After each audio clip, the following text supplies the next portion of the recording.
Hello guys! Welcome back to my channel and welcome po if you're new. Salamat po sa lahat ng mga nag-subscribe. Basta hindi pa po nag-subscribe, mag-subscribe na po kayo para lagi po kang updated sa mga vlogs ko weekly.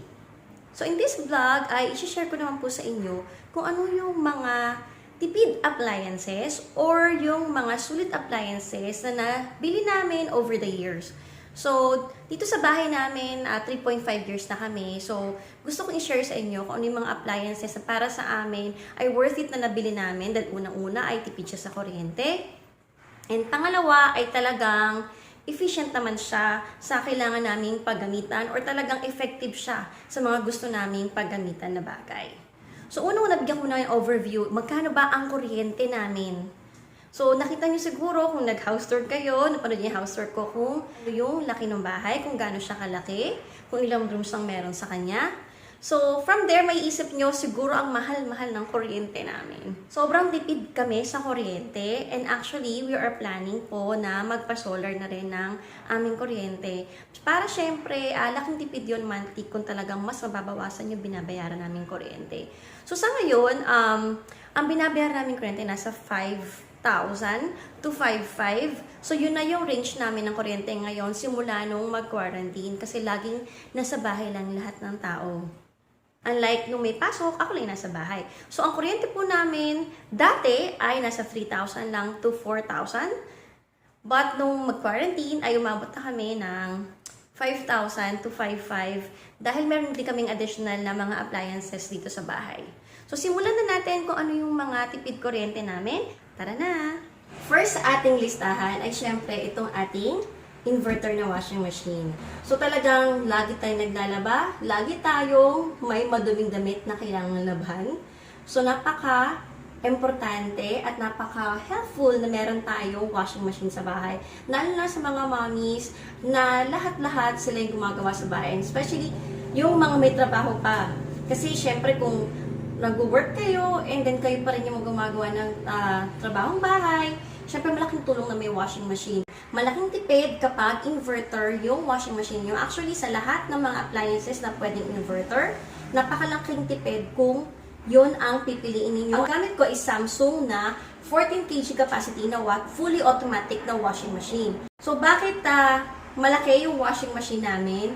Dahil dito ko rin nilalabhan yung mga comforter namin, which is king size pa.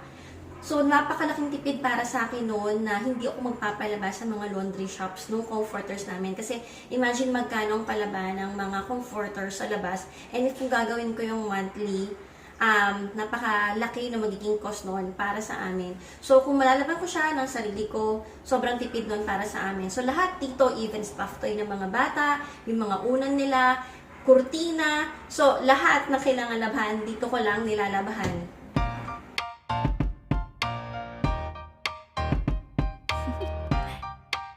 Do you want to know?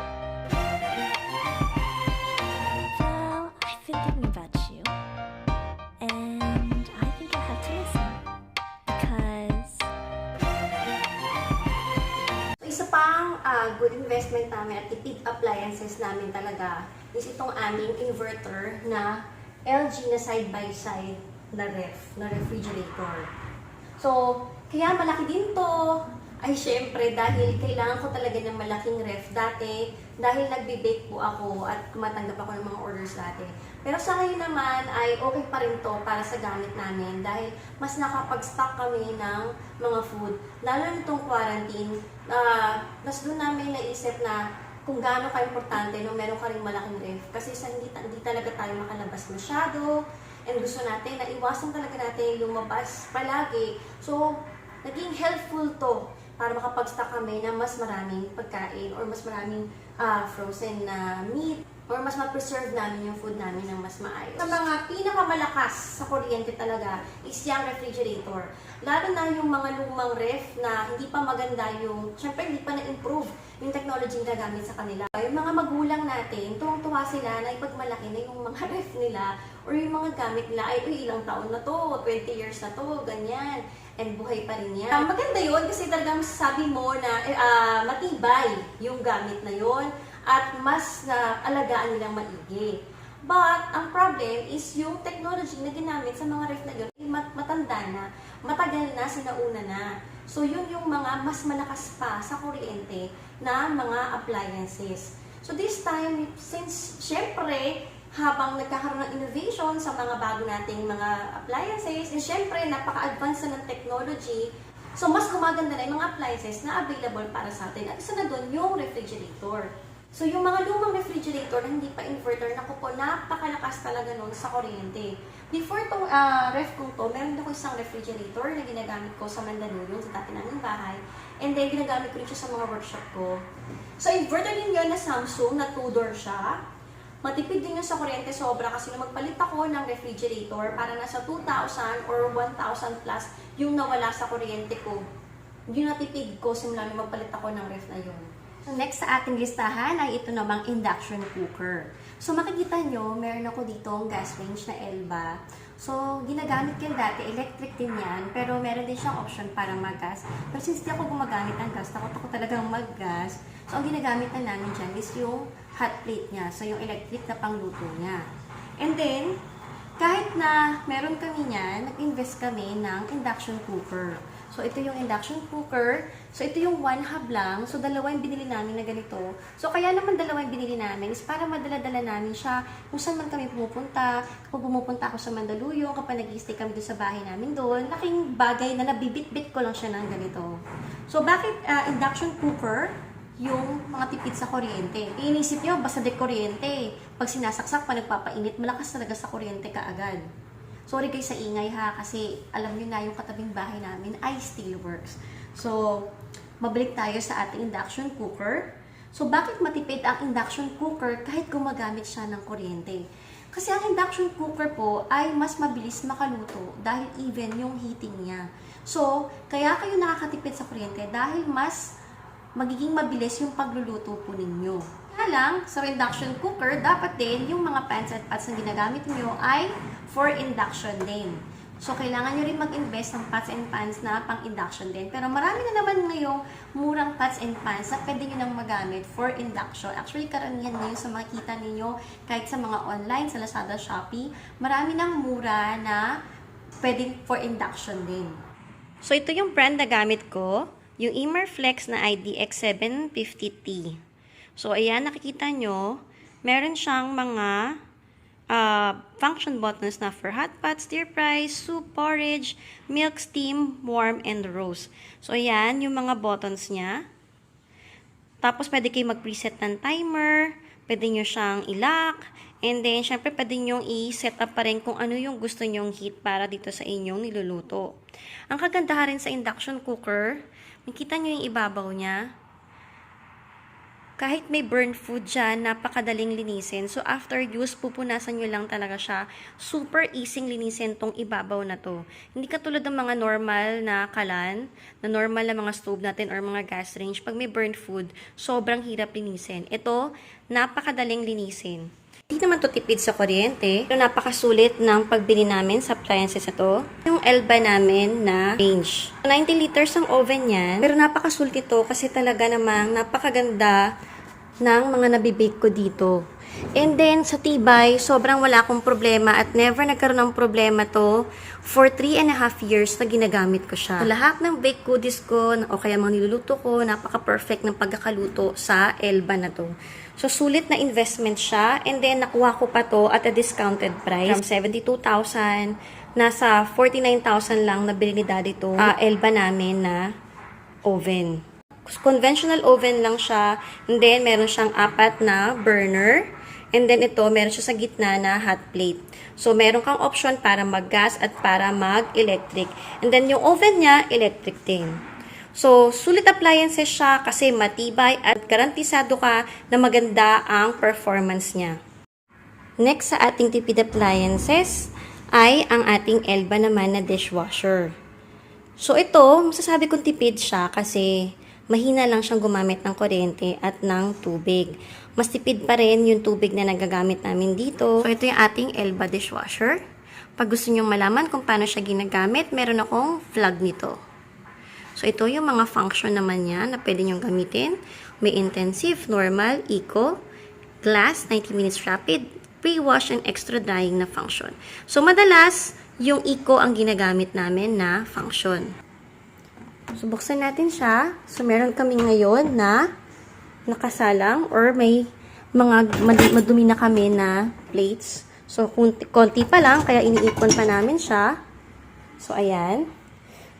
So, normally, sa isang araw, isang beses lang kami nagsasalang. So, yun na yung for the whole day namin na gamit.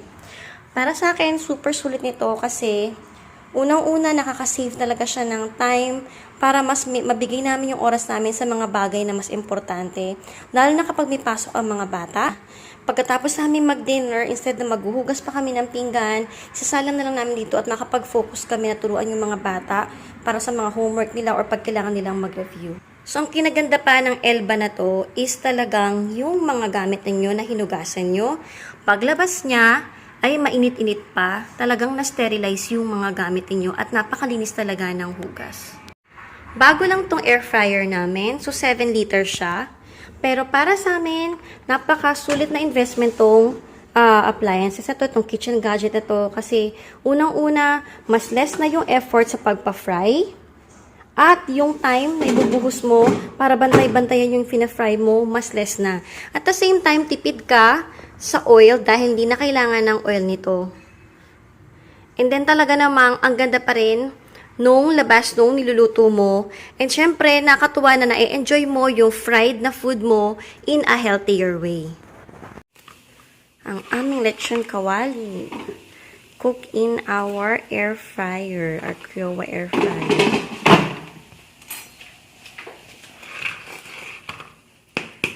You know, crunchy.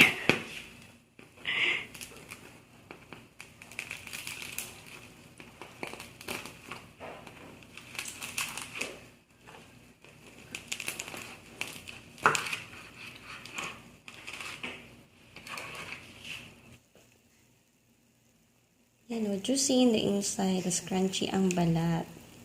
Ito yung mga blisters sa skin. So, ayan. Sulit na sulit ng air fryer. Walang oil, pero ganyan ka-juicy and crunchy ang ating lechon kawali.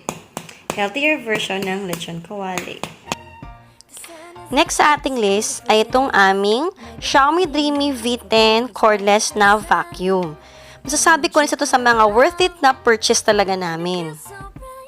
Unang-una ay 1/3 lang ang price niya sa mga mamahaling vacuum. 1/3 lang ang price niya compared to Dyson. But, ang performance niya is halos same talaga sa mga nagmamahalang vacuum. Performance-wise, ay talagang happy kami sa vacuum na to. Kasi unang-una, talagang dahil wireless nga siya, cordless siya, napakadaling gamitin. Yung dating matagal na pag-vacuum ko ng buong bahay, ngayon in 30 minutes, kaya kong matapos na vacuumin yung buong bahay. And nakikita nyo rin na kayang-kaya siyang gamitin ng mga kids dahil super easy niyang gamitin at napaka-lightweight niya. Yung mga bata, hindi naging mahirap sa kanila yung paggamit ng vacuum. Andyan, sobrang daling i-charge, sobrang daling i-keep, kaya sobrang accessible lang para sa aming lahat. And dahil din marami na siyang attachments, may 4 attachments na siyang kasama, marami na rin siyang function na pwedeng gawin. So talagang sulit na siya dahil napanilinisan namin siya ng sofa, ng mga bed namin, ng mattress namin. Napaka-easy niyang gamitin kasi hindi mo na kailangan lumipat-lipat ng saksakan katulad ng mga wired na vacuum. And then, dun pa lang nauubos na yung oras mo dahil sasak mo dito, then paglilipat ka ng kwarto, kailangan mo na naman siyang ilipat ng saksakan. And sa sobrang gaan nga lang niya, hindi rin ganon ka nakakangalay gamitin yung vacuum na to. And sa sobrang lakas din ng suction power niya, talagang makikita mo na lumilinis at nakikita mo yung mga duming nakukuha niya sa mga gamit na vina-vacuum mo. Yung akala mo na malinis na gamit, magugulat ka na lang na after mong vacuumin, makikita mo sa vacuum mo na ganun pala karaming dust pa ang na-accumulate ng gamit na yon, ng sofa na yon, or ng mattress na yon na hindi mo nakikita at hindi kayang kunin ng ordinaryong vacuum. Then, isa pang good na investment namin dito sa bahay, actually sa pagbibake ko, is yung atong mga KitchenAid na mixer ko. Itong artisan na KitchenAid mixers ko. Dalawa sila kasi isa ginagamit ko sa class dati para hindi ko na binibit-bit-bit yung KitchenAid ko. May isa dito sa bahay, may isa sa studio ko natin sa Mandaluyong. So ito napakasulit dahil talaga namang heavy duty siya at talagang maaasahan mo na okay talaga siya at tatagal ang buhay nito. So may kamahalan yung KitchenAid na mixer, but it will last you a lifetime. Lalo na kapag iniingatan mo talaga siyang maigi at inaalagaan mo siya. Next sa ating listahan ay itong aming Xiaomi Smart Robotic Vacuum and Mop. Sobrang sulit talaga ang pagbili namin sa vacuum at mop na to dahil napaka-efficient talaga niya. Dahil smart na nga siya na nag-layout ng floor plan ng bahay, so alam niya yung buong layout ng bahay mo. So pwede ka nang mag-set ng zones kung saan lang siya maglilinis para sa'yo. So, ang laking tulong ito sa amin dahil paggabi, siya na talaga yung magba-vacuum or magmamap ng bahay. Lalo na ngayon na may pasok na ulit yung mga bata, sobrang busy na sa pagtulong sa mga bata at pag-assist kapag may mga homework or may mga kailangang project na dapat gawin. So, instead na ako pa'y mag-vacuum sa gabi, laking tulong na nandyan siya. Siya na yung gagawa ng trabaho ko para mas maibigay ko yung oras ko sa mga bagay na mas importante tulad ng pagtulong sa mga bata. Sobrang easy to use din siya dahil pwede mo na siyang i-program or i-set mo kung kailan siya makisimulang maglinis, and then kapag wala na siyang battery or kung tapos niya nang linisin yung mga areas na gusto mong ipalinis, babalik na siya ng kusa sa charging station niya. Through sa app sa phone mo, makikita mo na rin kung saang area na siya ng bahay naglilinis. Hindi mo na kailangang dumayo pa or i-check kung saan na siya napunta or kung saan banda na siya sa bahay naglilinis. Through phone lang, makikita mo na talaga kung saang area na siya ng bahay naglilinis para sa'yo. Then, isa sa pinaka-good investment talaga namin ay itong inverter aircon. Calling yung brand na ginagamit naming aircon. Ang pinaka-importanting consideration pag bibili kayo ng aircon is tama yung horsepower niya para sa size ng paglalagay nyo na kwarto. Para hindi ma-overwork yung aircon nyo, sobrang laking nabawas sa kuryente namin simula na mag-inverter aircon kami. 24 degrees ang ideal setting ng aircon para mas maging tipid siya sa konsumo sa kuryente. Ito naman ang aming Philips na garment steamer. Dahil dito, naging mabilis talaga yung pagpaplansya ko ng mga damit at naging napaka-easy yung pagpaplansya. Sobrang galing niya makatanggal ng mga lukot ng damit and sobrang bilis niyang makatanggal talaga ng mga lukot. Kaya talaga, nakatipid siya sa kuryente dahil naging mabilis yung pagpaplansya ko. Yung dating ilang oras sa pagpaplansya ko, ngayon ay inaabot lang ako ng mga 40 minutes na tatapos ko na lahat ng uniform ng mga bata. At sobrang easy niyang gamitin. Makikita niyo talaga, kayang-kaya siyang gamitin kahit ng mga kids. Sobrang hate ko talaga yung pagpaplansya kasi napakasakit sa katawan at saka syempre ang ingit nga ng pagpaplansya. And then napakatagal na gawin yung pagpaplansya. Pero dahil dito, naging easy para sa akin yung pagpaplansya na ng mga uniform ng mga anak ko. And last but not the least sa ating listahan ay syempre yung mga LED TVs at LED lights namin. So yan yung isa pa sa mga sulit na investment talaga namin dahil pag LED talaga mas mababa yung wattage kahit mas malaki pa yung TV. May 4 kaming TV sa bahay and then nasa 40 to 55 yung mga sizes niya. Kahit malalaki sila, makita nyo talaga na pag kinumpare sa naunang TV, napakalayo ng wattage nila. Kaya sobrang tipid sila sa kuryente. So yung brand na gamit namin ay TCL tsaka Devan. And then sa mga LED lights naman po, lagi nyo pong sinasabi sa akin na ang liwa-liwanag ng bahay namin. And syempre naisip nyo, nako siguro napakamahal ng kuryente namin dahil napakadami naming ilaw. Pero yan pong mga bulb namin ay nasa 5 watts lang po bawat isa. So, 5 watts po siya na LED light, pero napakaliwanag po niya. Kung kukumpara niyo po siya sa ibang light, ay katumbas po nun ay mas mataas na wattage po. And then, syempre, sa pang-weight na namin para makatipid ng kuryente, yung paglalagay ni Daddy ng mga automatic na switches or yung kinokonect niya po yung mga lights namin at saka yung ibang appliances namin kay Alexa para nakokontrol po namin kung kailan namin siya bubuksan at kailan naman namin siya papatayin. Diyan syempre para din hindi na siya nagsasayang ng kuryente para at certain time alam namin na bumubukas siya and certain time mamamatay na po siya. And doon kasi ibang appliances namin pa nakalimutan namin siyang sarala na yung mga TV, meron kaming way para i-turn off na siya. Pwede namin utusan din si Alexa, and at a certain time, kusa na rin nagte-turn off yung aming mga outlet for our TV and for our computers.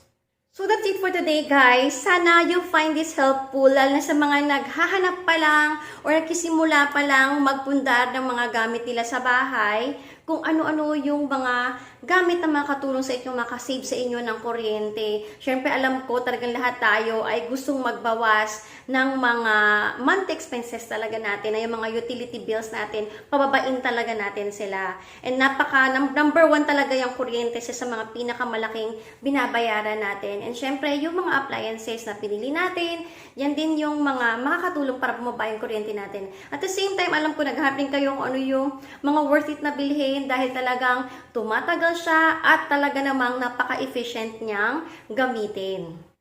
And then, i-announce na rin po natin pala ang ating winner for our 10K subscribers giveaway.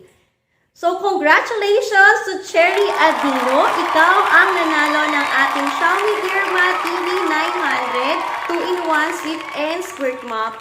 PPM po kita, mag-usap po tayo para sa details ng ating giveaway para mapadala ko po siya sa iyo. Congratulations, Cherry Adino! So that's it for today, guys. Thank you so much for watching. And again, congratulations to Miss Cherry Adino. See you in my next vlog. God bless. Bye!